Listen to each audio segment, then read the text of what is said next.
des bonnes accroches de genoux en pole, c'est vraiment primordial pour éviter les chutes et les accidents.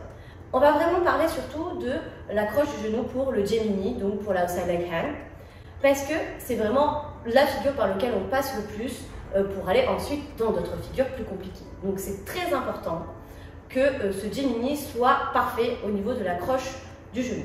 Je ne vous réexplique pas la technique exacte du Gemini, puisque vous pouvez aller voir la vidéo sur le Gemini pour comprendre ça.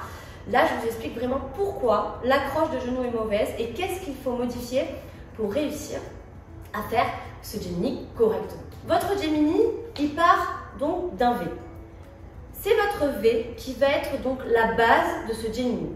Si votre V n'est pas correct, donc c'est-à-dire que vous ne tirez pas assez dans vos bras et que vous ne montez pas assez le pubis haut contre la barre, vous n'aurez pas l'arrière du genou bien placé. Je vous montre. Ici, je fais un V, vous voyez, j'ai les fesses basses. Donc, si je veux chercher ma barre, j'arrive ici. Et en général, ce que vous me faites, c'est que vous tirez dans le bras et ensuite vous placez. Ça, c'est une erreur. Il faut vraiment essayer de se l'enlever de la tête et de ne plus la faire parce que quand vous tournez, ça peut être dangereux et en plus, c'est clairement pas esthétique.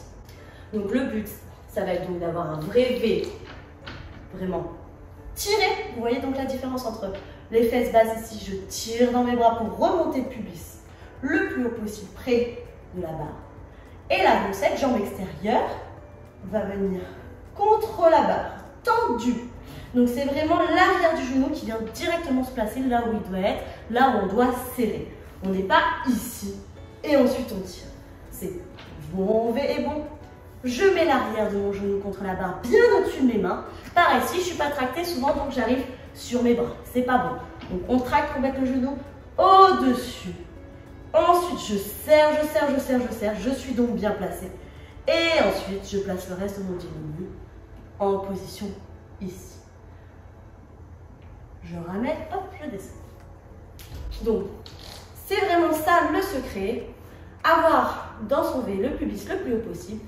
Mettre la jambe tendue pour mettre l'arrière du genou bien au-dessus des mains pour pouvoir serrer correctement. Allez, pensez bien à ça. La même chose avec le spinning, sachant que quand on a du spinning, ça demande un petit peu plus de force pour monter encore mieux son V. Si vous n'y arrivez pas au début, ce n'est pas grave. Ce qui compte, c'est de s'exercer, de s'exercer, de s'exercer pour prendre la masse musculaire suffisante pour réussir à le faire. Allez, à vous!